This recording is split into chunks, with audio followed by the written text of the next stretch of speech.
Good evening, ladies and gentlemen, young and old. My name is Jayla.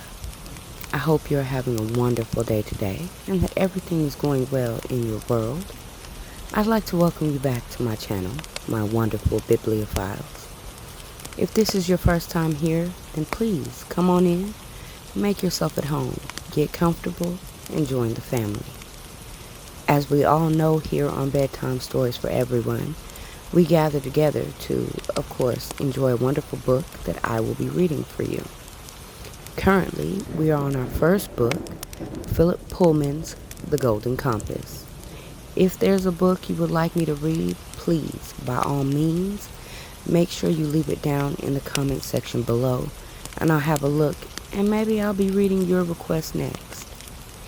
Naturally, if you do enjoy my content, please don't forget to give me a like, a subscribe, and maybe even a share, which truly gives me the will to continue creating this content for all of you. I also truly hope you enjoy listening to me read this wonderful book. And now, let's get into it. This is Chapter 6 of Philip Pullman's The Golden Compass. The Throwing Nets. She walked quickly away from the river, because the embankment was wide and well lit. There was a tangle of narrow streets between there and the Royal Arctic Institute, which was the only place Lyra was sure of being able to find, and into that dark maze she hurried now. If only she knew London as well as she knew Oxford. Then she would have known which streets to avoid, or where she could scrounge some food. Or best of all, which doors to knock on and find shelter. In that cold night, the dark alleys all around were alive with movement and secret life, and she knew none of it. Pantalaimon became a wildcat and scanned the dark all around with his night-piercing eyes. Every so often he'd stop, bristling, and she would turn aside from the entrance she'd been about to go down. The night was full of noises, bursts of drunken laughter, two raucous voices raised in song, the clatter and whine of some badly oiled machine in a basement. Lyra walked delicately through it all, her senses magnified and mingled with Pantalaimon's, keeping to the shadows and the narrow alleyways. From time to time, she had to cross a wider, well-lit street, where the tram cars hummed and sparked under their anbaric wires.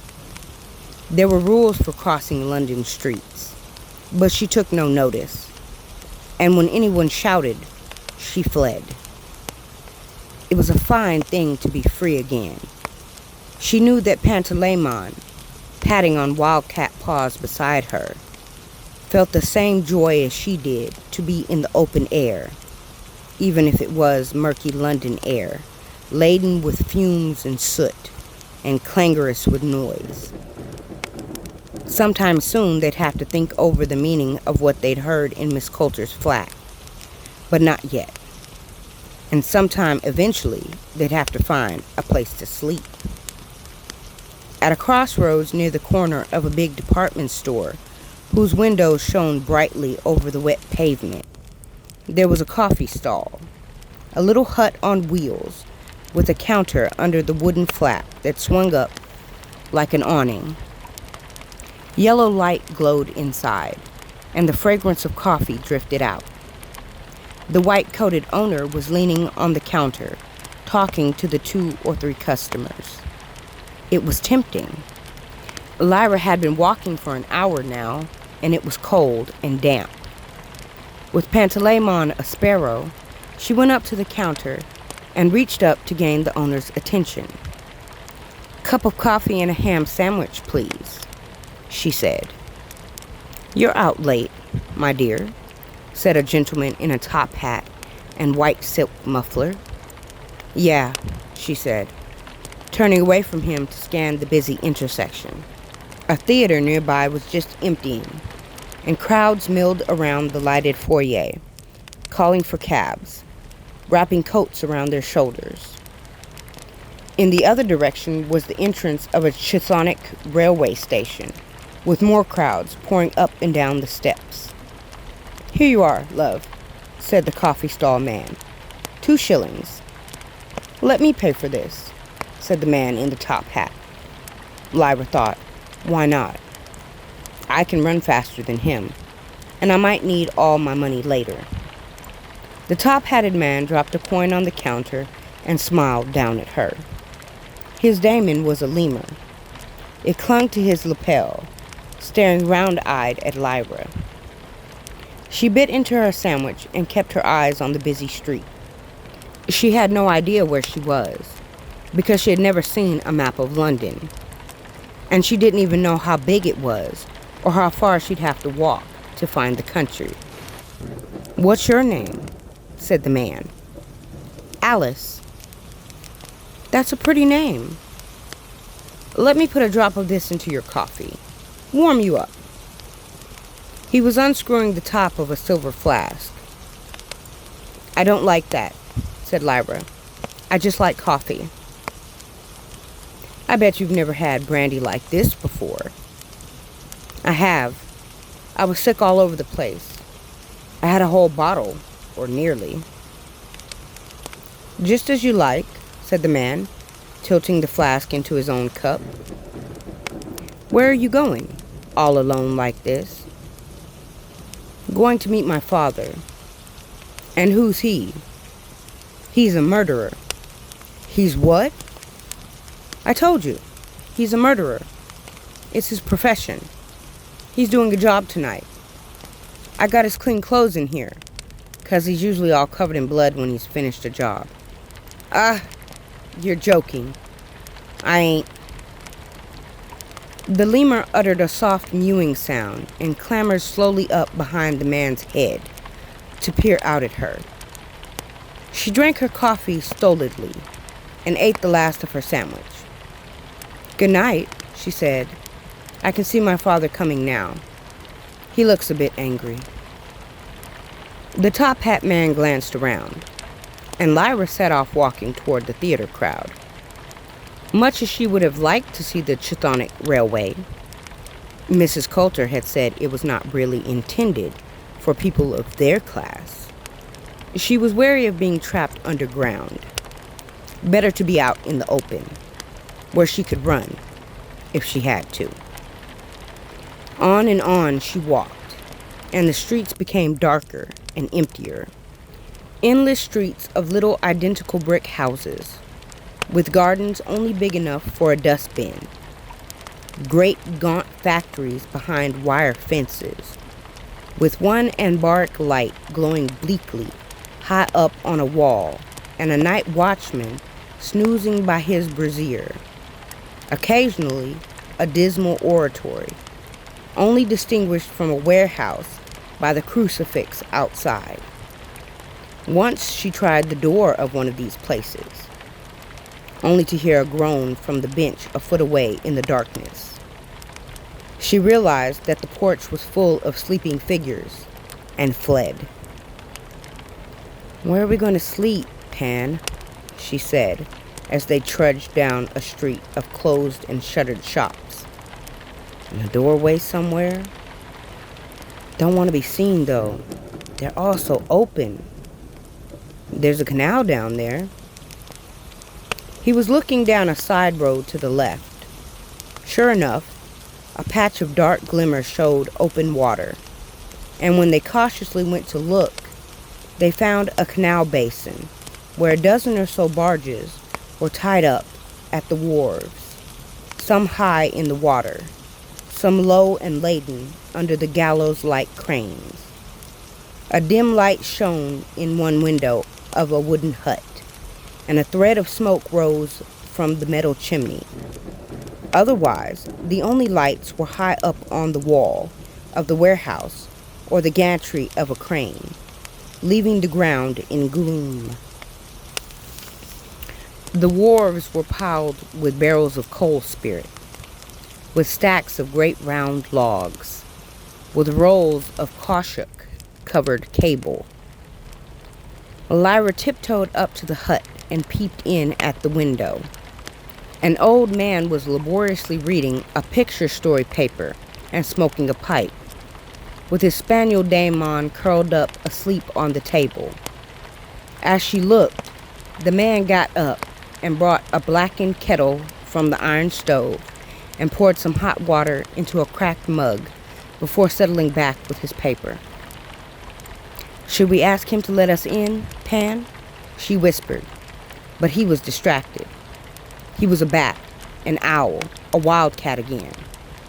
She looked all round, catching his panic, and then she saw them at the same time as he did. 2 men running at her, one from each side, the nearer holding a throwing net. Pantalaimon uttered a harsh scream and launched himself as a leopard at the closer man's Damon, a savage-looking fox, bowling her backward and tangling with the man's legs. The man cursed and dodged aside, and Lyra darted past him toward the open spaces of the wharf. What she mustn't do was get boxed in a corner. Pantalaimon, an eagle now, swooped at her and cried, "Left, left!" She swerved that way and saw a gap between the coal spirit barrels and the end of a corrugated iron shed, and darted for it like a bullet. But those throwing nets! She heard a hiss in the air, and past her cheek something lashed and sharply stung, and loathsome tarred strings whipped across her face, her arms, her hands, and tangled and held her. And she fell, snarling and tearing and struggling in vain. "Pan! Pan!" But the fox Damon tore at the cat Pantalaimon, and Lyra felt the pain in her own flesh, and sobbed a great cry as he fell. One man was swiftly lashing cords around her limbs, her throat, body, head, bundling her over and over on the wet ground. She was helpless, exactly like a fly being trussed by a spider. Poor hurt Pan was dragging himself toward her, with the fox Damon worrying his back, and he had no strength left to change even, and the other man was lying in a puddle with an arrow through his neck. The whole world grew still as the man tying the net saw it too. Pantalaimon sat up and blinked, and then there was a soft thud, and the net man fell, choking and gasping, right across Lyra, who cried out in horror. That was blood gushing out of him. Running feet, and someone hauled the man away and bent over him. Then other hands lifted Lyra. A knife snicked and pulled, and the net strings fell away one by one, and she tore them off, spitting, and hurled herself down to cuddle Pantalaimon. Kneeling, she twisted to look up at the newcomers. 3 dark men, one armed with a bow, the others with knives, and as she turned, the bowman caught his breath. "That ain't Lyra," a familiar voice, but she couldn't place it till he stepped forward, and the nearest light fell on his face and the hawk Damon on his shoulder. Then she had it. Egyptian. A real Oxford Egyptian. "Tony Costa," he said. "Remember? You used to play with my little brother, Billy, off the boats in Jericho, afore the gobblers got him." "Oh, God, Pan, we're safe," she sobbed, but then a thought rushed into her mind. It was Lacosta's boat she'd hijacked that day. Suppose he remembered. "Better come along with us," he said. "You alone?"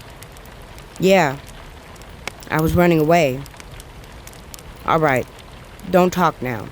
Just keep quiet. Jaxer, move them bodies into the shadow. Kerman, look around." Lyra stood up shakily, holding the wildcat Pantalaimon to her breast. He was twisting to look at something, and she followed his gaze. understanding and suddenly curious too. What had happened to the dead men's daemons? They were fading. That was the answer. Fading and drifting away like atoms of smoke, for all that they tried to cling to their men. Pantalaimon hid his eyes, and Lyra hurried blindly after Tony Costa. "What are you doing here?" she said. "Quiet, gal. There's enough trouble awake without stirring more. We'll talk on the boat." He led her over a little wooden bridge into the heart of the canal basin. The other two men were padding silently after them. Tony turned along the waterfront and out onto a wooden jetty, from which he stepped on board a narrowboat and swung open the door to the cabin. "Get in," he said. "Quick now." Lyra did so, patting her bag, which she had never let go of, even in the net, to make sure the alethiometer was still there. In the long, narrow cabin, by the light of a lantern on a hook, she saw a stout, powerful woman with gray hair, sitting at a table with a paper. Lyra recognized her as Billy's mother. "Who's this?" the woman said. "That's never Lyra." "That's right. Ma, we gotta move. We killed 2 men out in the basin. We thought they were gobblers, but I reckon they were Turk traders. They'd caught Lyra. Never mind talk. We'll do that on the move." "Come here, child," said Ma Costa. Lyra obeyed, half happy, half apprehensive, for Ma Costa had hands like bludgeons, and now she was sure it was their boat she had captured with Roger and the other collegers. But the boat mother set her hands on either side of Lyra's face, and her daemon, a hawk, bent gently to lick Pantalaimon's wildcat head. Then Ma Costa folded her great arms around Lyra and pressed her to her breast. "I dunno what you're a-doing here, but you look wore out. You can have Billy's crib. Soon's I got a hot drink in you. Set you down there, child." It looked as if her piracy was forgiven, or at least forgotten. Lyra slid onto the cushioned bench behind a well-scrubbed pine tabletop, as the low rumble of the gas engine shook the boat. "Where are we going?" Lyra asked. Ma Costa was setting a saucepan of milk on the iron stove and riddling the grate to stir the fire up. "Away from here. No talking now. We'll talk in the morning." And she said no more, handing Lyra a cup of milk when it was ready, swinging herself up on deck when the boat began to move, exchanging occasional whispers with the men. Lyra sipped the milk and lifted a corner of the blind to watch the dark wharves move past. A minute or two later, she was sound asleep. She awoke in a narrow bed, with that comforting engine rumble deep below. She sat up, banged her head, cursed, felt around, and got up more carefully. A thin gray light showed her 3 other bunks, each empty and neatly made, one below hers and the other 2 across the tiny cabin.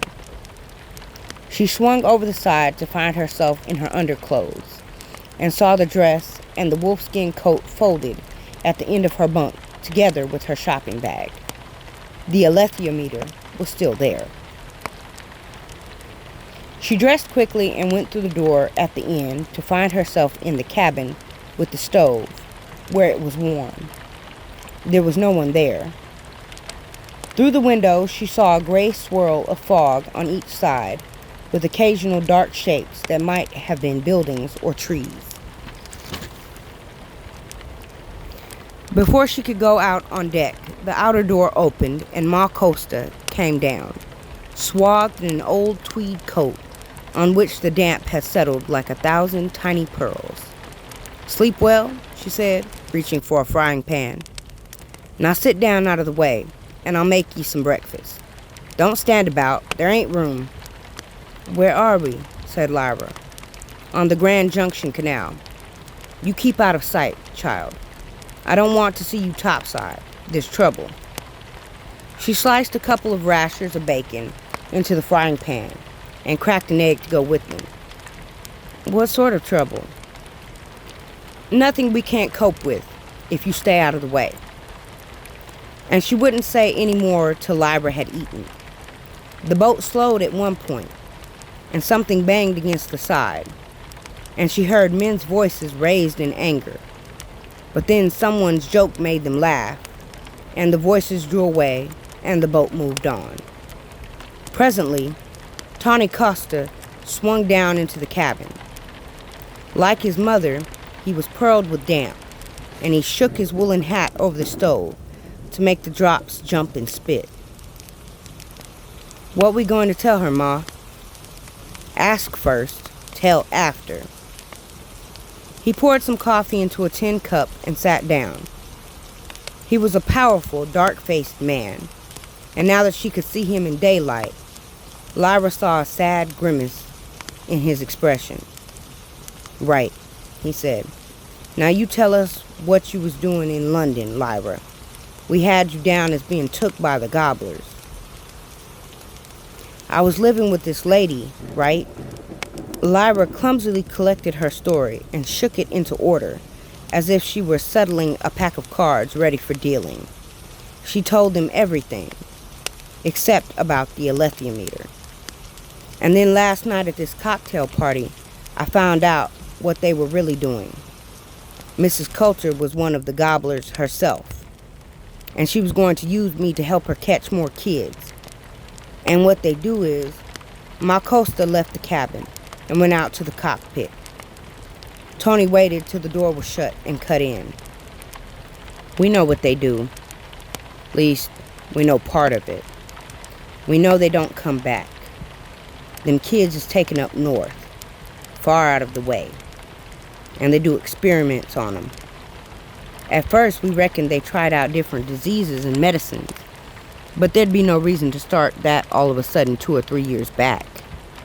Then we thought about the Tartars.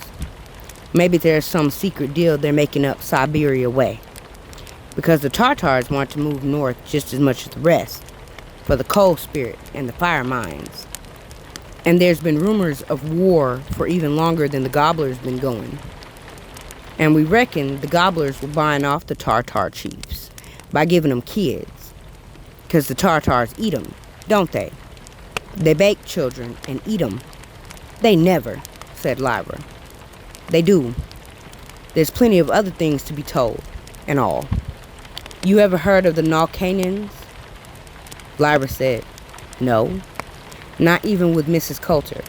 What are they? That's the kind of ghost they have up there in those forests. Same size as a child, and they got no heads. They feel their way about at night, and if you're sleeping out in the forest, they get a hold of you and won't nothing make them let go. Nalkanans, that's a northern word. And the windsuckers, they're dangerous too. They drift about in the air. You come across clumps of them, floated together sometimes, or caught snagged on a bramble. As soon as they touch you, all the strength goes out of you. You can't see them except as a kind of shimmer in the air. And the breathless ones, who are they? Warriors, half killed. Being alive is one thing, and being dead's another. But being half killed is worse than either. They just can't die, and living is altogether beyond them. They wander about forever. They're called the breathless ones because of what's been done to them. And what's that? Said Lyra, wide-eyed. The northern Tartars snap open their ribs and pull out their lungs. There's an art to it. They do it without killing them, but their lungs can't work anymore without their daimons pumping them by hand. So the result is they're halfway between breath and no breath, life and death, half killed, you see. And their daimons gotta pump and pump all day and night, or else perish with them. You come across a whole platoon of breathless ones in the forest sometimes, I've heard. And then there's the Pasbjorn. You heard of them? That means armored bears. They're great white bears and, yes, I have heard of them. One of the men last night, he said that my uncle, Lord Asriel, he's being imprisoned in a fortress guarded by the armored bears. Is he now? And what was he doing up there? Exploring? But the way the man was talking, I don't think my uncle's on the same side as the gobblers. I think they were glad he was in prison. Well, he won't get out if the armored bears are guarding him. They're like mercenaries. You know what I mean by that? They sell their strength to whoever pays. They got hands like men, and they learned the trick of working iron way back. Meteoric iron, mostly. And they make great sheets and plates of it to cover themselves with. They've been raiding the Skraelings for centuries. They're vicious killers, absolutely pitiless. But they keep their word. If you make a bargain with a Pasbjorn, you can rely on it. Lyra considered these horrors with awe. Ma don't like to hear about the North, Tony said after a few moments, because of what might have happened to Billy. We know they took him up north, see? How do you know that? We caught one of the gobblers and made him talk. That's how we know a little about what they're doing. Them two last night weren't gobblers. They were too clumsy. If they'd been gobblers, we'd have took them alive. See, the Egyptian people, we've been hit worse than most by these gobblers. And we're coming together to decide what to do about it. That's what we was doing in the basin last night, taking on stores. 'Cause we're going to a big muster up in the fens, what we call a roping. And what I reckon is we're going to send out a rescue party. When we heard what all the other Egyptians know, when we put our knowledge together. That's what I'd do if I was John Fa. Who's John Fa? The king of the Egyptians. And you're really going to rescue the kids? What about Roger? Who's Roger? The Jordan College kitchen boy. He was took same as Billy the day before I come away with Mrs. Coulter.